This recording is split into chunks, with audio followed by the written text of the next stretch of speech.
Nandito ako ngayon sa MV Alexander Asnar 1 from Dungguan, Danau, Cebu, going to Pingag, Isabel Leyte. May dalawa silang schedule, 10:30 in the morning, and then meron din silang 10 o'clock PM. Tapos pag galing naman kayo sa Pingag, Isabel Leyte, meron silang 5:30 AM, at saka sa hapon meron silang alis na 4:30 PM. So as of March 11, 2026, kasi nga yung gasolina ay mahal na, so yung mga price nila ay tumaas. So meron silang dalawang price, aircon passenger rates tsaka yung non-aircon passenger. So pag-uusapan natin yung aircon passenger rates. Yung sa adult, pamasahe ay 610 pesos. Tapos sa student naman is 485 pesos.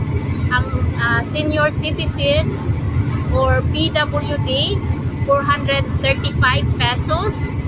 Tapos naman sa 3 years old to 11 years old, half price sila is 350 pesos. Tapos sa infant naman, walang bayad, free lang siya. So dito na naman tayo sa non-aircon passenger. Ang adult is 540 pesos. Tapos yung student naman is 430 pesos. Ang senior citizen or PWD, 385 pesos. Tapos yung 3 years old to 11 years old, 270, half price. Yun ang non-aircon passenger rate.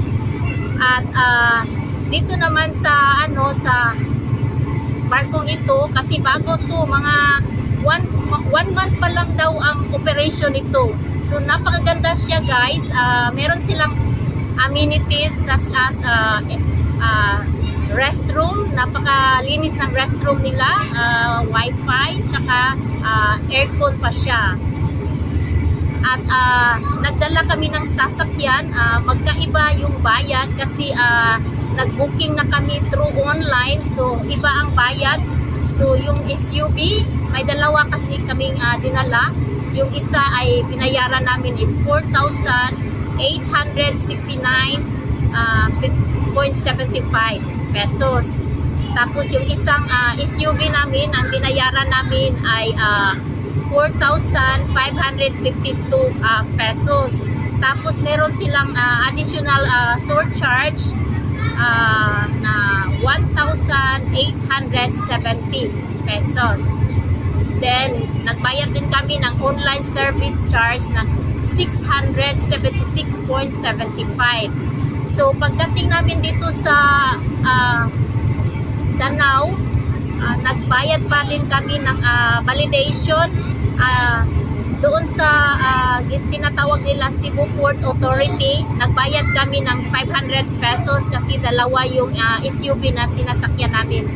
Tapos yung doon sa terminal fee sa sasakyan, 84 pesos kada isa. So dalawang binayaran namin ng 84 pesos. So kung senior citizen kayo or student, kailangan mag-present kayo ng ID in order to get a discount.